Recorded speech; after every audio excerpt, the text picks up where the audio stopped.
ایک اور عظیم سنت ہے جو پہلی رات ہمارے نوجوان بھولے ہوئے ہیں،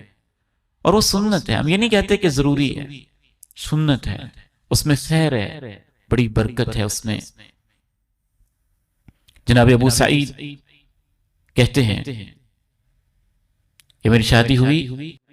تو مجھے اللہ کے نبی کے ایک صحابی نے نہیں، کئی صحابہ نے مجھے نصیحت کی کہ وہ سعید، تمہاری شادی ہوئی ہے اور آج پہلی رات ہے، جب تم بیگم کے پاس جاؤ تو 2 رکعت نماز پڑھنا اور اللہ سے دعا کرنا کہ اللہ مجھے اس عورت کی خوبیاں، خیر، برکتیں نصیب کر دے، اور جو اس کی کمزوریاں ہیں مجھے اس سے محفوظ فرما لے۔ یہ 2 رکعتیں آپ کی پوری زندگی آپ کا ساتھ دیں گی، ان میں برکت ہوگی، بھلائی ہوگی، خیر ہوگی، اور زندگی کا سفر بڑی خوبصورتی کے ساتھ اس کا آغاز ہوگا۔